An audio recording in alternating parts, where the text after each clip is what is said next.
Nous allons prendre nos Bibles dans le livre de Jean, le chapitre 20, les versets 22 et verset 23. La sœur va faire la lecture. Après ces paroles, il souffla sur eux et leur dit, « Recevez le Saint-Esprit.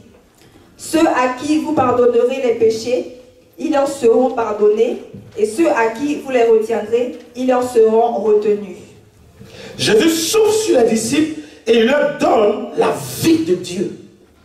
En d'autres termes, le Zoé. Il leur donne une vie qu'il leur faut. Parce que sans cette vie, le Saint-Esprit ne peut pas venir sur eux. Parce que la phrase dit, il souffla sur eux et il leur dit, recevez le Saint-Esprit. En d'autres termes, si Jésus n'avait pas soufflé sur les disciples, ils ne pouvaient pas recevoir le Saint-Esprit. Dis Amen. Amen. Verset 2. Lis la parole. Allons, gagnons en temps. Parce que la terre était informe et vide. Cette partie ne m'intéresse pas. Vas-y.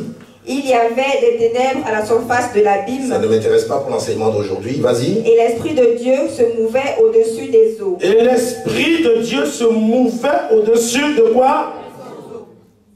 J'ai une autre version où il est dit, et le souffle de Dieu se déplaçait à la surface des eaux. Donc lorsqu'on parle de l'Esprit de Dieu, en fait, on parle du souffle de Dieu, de la respiration de Dieu. Est-ce que quelqu'un comprend la dimension dans laquelle Dieu veut nous amener ce soir? Quand Jésus souffle sur eux, c'est le souffle de Dieu qu'il en prête et qu'il donne aux disciples.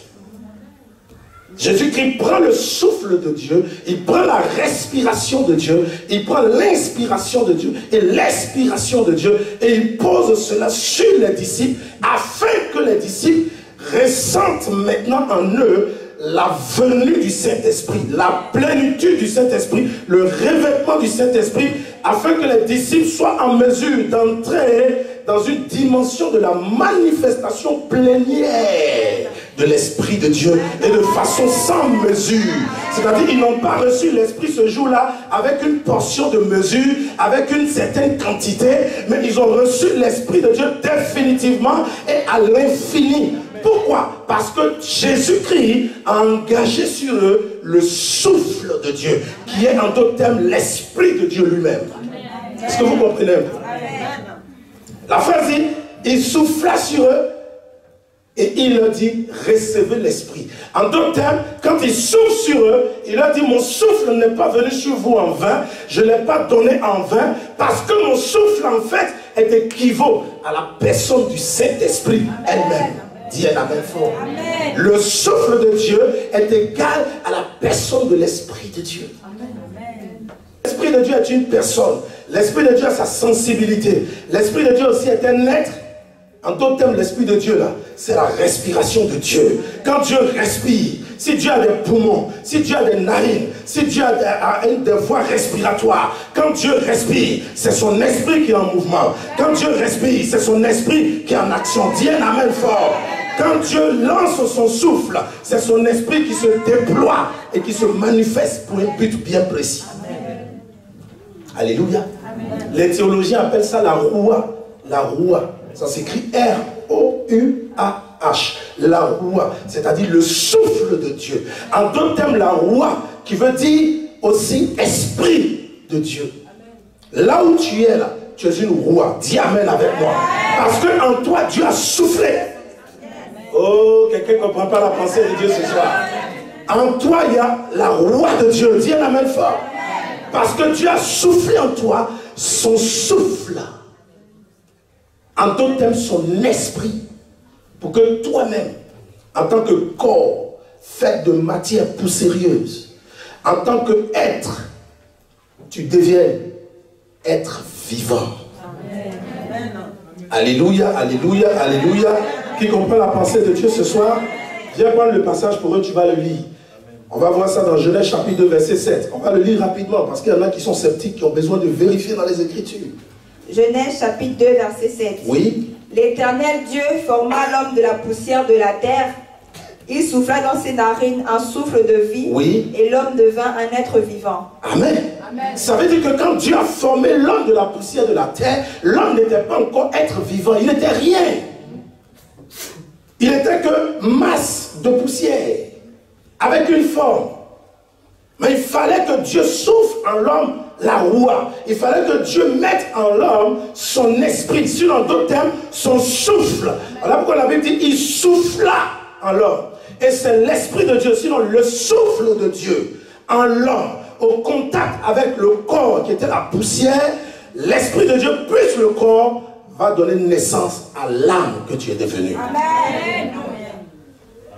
Donc là où l'Esprit de Dieu emploie son souffle, là où l'Esprit de Dieu déploie son souffle, là où l'Esprit de Dieu engage son souffle, assurément à cet endroit, la vie va commencer là. S'il y avait la mort au départ, la vie va apparaître à l'endroit. Dis un amen fort. S'il y avait l'échec au départ, le succès va venir. S'il y avait la malédiction là, le bonheur va venir. La bénédiction va venir. S'il y avait la maladie là, la guérison va venir. S'il y avait l'infirmité là, la guérison va venir. S'il y avait l'impossible là, la possibilité va venir. S'il y avait l'incompréhension là, la compréhension va venir. S'il y avait l'ignorance là, la connaissance va venir.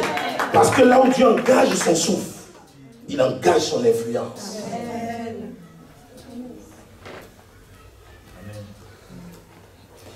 J'ai envie de dire quelque chose. Dans le souffle, il y a un mystère. Le souffle a le pouvoir de vous faire vivre et de communiquer la vie autour de vous. Amen. Quand quelqu'un est en danger, par exemple par noyade, et que la personne perd ses sens, on vous demande de faire du bouche à bouche, non? C'est pour essayer de réanimer la personne parce que vous êtes un feu vivant. Amen. Dis Amen avec moi. En tant qu'être créé seulement par Dieu, là, ton souffle peut réanimer quelqu'un. Le temps qu'on le conduise définitivement à l'hôpital pour le traiter, le réanimer, et ceci, cela, toi-même ton souffle peut sauver quelqu'un. Il faut acclamer le Seigneur très fort. Si toi ton souffle peut sauver, ce n'est pas le souffle de mon Dieu qui ne peut pas sauver. Si ton souffle peut sauver quelqu'un, peut réanimer quelqu'un, c'est que le souffle de Dieu peut réanimer toutes choses sur la terre. Alléluia, c'est quelqu'un dans la vision. Jésus avait besoin que ses disciples rentrent dans une autre dimension, celle d'aller influencer les nations. Amen. Jésus avait besoin que ses disciples entrent dans une autre étape de leur appel, celle d'aller influencer les nations par la propagande de l'évangile. Donc les disciples avaient besoin de la parole de Dieu en connaissance, ils avaient besoin aussi de la parole de Dieu en démonstration. L'église, ce n'est pas une entreprise humaine. L'église, ce n'est pas une société humaine. Amen fort. Et je prêche la parole de Dieu. L'église, c'est le corps de Christ. Christ est la tête. Si Christ est puissant, comment le corps peut être faible? Mais pourquoi vous voulez affaiblir l'église? Pourquoi je dis dans des églises, quand les gens ont des maladies, des gens ont des possessions démoniaques, on ne peut pas prier le nom de Jésus pour que ces personnes soient guéries? C'est que l'église ne va pas bien. C'est que l'église est malade. C'est que l'église est perclue. C'est que l'église a un problème. L'église est devenue bancale. L'église a mis les dons de Dieu dans un tiroir. L'église a posé la puissance de Dieu dans une armoire. L'église a allé poser la puissance de Dieu quelque part dans une cuisine. L'église a pris les dons, les arts de l'esprit et ils ont ouvert le réfrigérateur. Ils ont congelé les dons de Dieu. Je dis, si quelqu'un est vivant ce soir, si tu es vraiment de Dieu, tu dois comprendre que si Jésus-Christ lui-même est la tête de l'église, s'il est puissant, tu dois chercher la puissance. La parole de Dieu même que nous prêchons, elle est déjà une puissance. Parce qu'à la genèse de toutes choses, la Bible déclare que Dieu dit que cela soit et cela fut. Donc la parole est une énergie qui amène à l'existence ce qui n'existe pas. Tu ne peux pas avoir la parole et c'est toi qu'on domine. Tu ne peux pas être dans la parole et c'est toi qui souris au problème. Si tu as la parole et tu es dans la parole, tu dois supplanter les problèmes. Tu dois supplanter la malédiction. Tu dois supplanter les difficultés. Tu dois être établi au-dessus de tout ça. Dis amen fort. Quand tu as la parole, le sorcier te voit. Ces problèmes ont commencé. Quand tu as la parole, le mystique t'a vu. Il est déjà en danger. Quand tu as la parole, celui qui te voit, s'il t'a pesé spirituellement, il sait que tu ne pèses pas n'importe quoi, mais tu pèses très lourd. Parce que ton poids dans le Seigneur équivaut à la puissance de Dieu dans le royaume des cieux. Est-ce que quelqu'un dans la vision ce soir? Bien, mais la puissance de Dieu veut siéger en toi. Si tu n'es pas puissant, ton esprit sera manipulable dans cette société. Si tu n'as pas l'esprit de Dieu qui influence ta vie, pour que toi tu aies influencé la vie des autres, on va t'influencer dans cette société. Quelqu'un peut être loin, l'ancien sort. Au niveau de ton esprit, tu es mélangé. Ce que tu n'as pas envie de faire, c'est ce que tu vas aller faire. Les décisions que tu n'as pas envie de prendre, ce sont les décisions là que tu vas aller prendre. La personne même que tu ne dois pas croiser sur ton chemin, c'est elle que tu vas croiser. Parce que dans ce monde, il n'y a que les esprits qui sont en guerre. Je vais rentrer dans une autre dimension de mon message. Dans ce monde, il n'y a que les esprits qui sont en guerre. Même quand les hommes font la guerre entre eux, ce sont les esprits qui font la guerre. Quand les familles font les guerres entre elles, ce sont les esprits qui font la guerre. Quand des femmes font des guerres entre elles, ce sont des esprits qui font la guerre. Parce que l'autre veut montrer que son esprit est au-dessus de l'esprit de l'autre. Les disciples ont besoin de l'Esprit Saint pour que eux-mêmes leur esprit soit fort. C'est pour cela qu'ils souffrent sur eux. La Bible déclare que comme la mission était grande, parce qu'il fallait aller conquérir les nations pour propager le salut de Jésus-Christ et baptiser ceux qui allaient croire afin que ceux-là soient sauvés. Il leur fallait une mesure d'accompagnement. Dieu ne peut pas envoyer son enfant en mission sans lui donner la provision de la mission, ce n'est pas possible. Dieu ne peut pas envoyer son fils en mission sans lui donner les mesures d'accompagnement. Dieu ne peut pas donner à son fils ou à son missionnaire d'aller en mission sans lui donner toute la diplomatie divine qui accompagne la mission. Dis un amen fort. Dans cette diplomatie divine, il y a la présence de l'Esprit de Dieu. La présence de l'Esprit de Dieu, c'est le sceau du royaume de Dieu avec toi. C'est le sceau, c'est le cachet, c'est l'approbation, c'est le huile de Dieu avec toi avant d'aller en mission.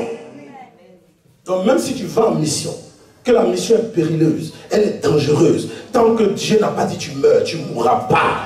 Dieu pourvoira à la mission elle-même. Et l'enjeu de cette mission, tu y réussiras. Et tu reviendras avec ta joie. Et tu rendras témoignage auprès du Seigneur.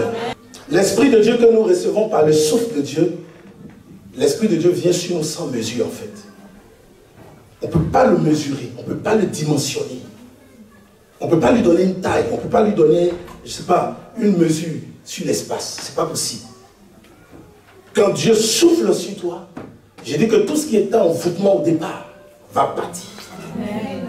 Parce que le souffle de Dieu, c'est un vent de Dieu. Tiens la main fort. Voilà pourquoi dans Jean, chapitre 20, verset 22, il leur dit, si vous avez ce souffle, l'Esprit de Dieu viendra sur vous. Vous serez désormais des hommes influents. Vous ne savez pas ça? Il dit, vous serez désormais des hommes influents. Regardez le verset 23. Il dit, tout ce que vous pardonnerez aux hommes. Lisez le verset 23. Il dit, ceux à qui vous pardonnerez les péchés, ils leur seront pardonnés. Ceux à qui vous les retiendrez, il faut voir. Ça, c'est quelqu'un qui est influent qui a ça. Si tu n'es pas influent, tu n'as pas ce pouvoir. Est-ce que vous avez compris un peu la pensée de Dieu? C'est comme tu vois quelqu'un qui t'a fait du mal, ou qui a fait du mal à ta famille, et puis toi tu es enfant de Dieu. La même Bible dit, il faut pardonner. La même Bible dit, il faut, avant que le soleil ne se couche là, il faut baisser ta colère. La même Bible nous conseille qu'il ne faut pas qu'on garde des rancœurs. Mais la même Bible nous amène à une autre dimension. Dans Jean chapitre 20, le verset 23, la Bible dit, quand vous avez eu le souffle de Dieu, qui fait que le Saint-Esprit vient, vous êtes dans une autre dimension. Même si vous refusez de pardonner, Dieu ne vous tiendra pas rigueur. Il dit, ceux à qui vous refuserez le pardon, ça sera retenu contre eux. Amen. Non, il y en a qui sont assis et ne comprennent pas ce que vous avez. Ça veut dire que tu rentres dans l'influence divine. Ah, quelqu'un n'a pas compris. Tu n'as pas bien compris. Tu n'as pas bien compris. J'ai dit, ceux qui te provoquent là, qu'ils fassent attention. Parce que si tu refuses de pardonner, c'est dangereux. C'est pas moi qui dis, hein, c'est la Bible qui dit ici. Et c'est Jésus lui-même qui parle. Et dit, si tu décides de leur pardonner, Dieu s'accorde avec toi. Et le pardon leur est donné. Mais pour ça, il faut être dans une dimension. Il faut avoir reçu le souffle de Dieu. Amen.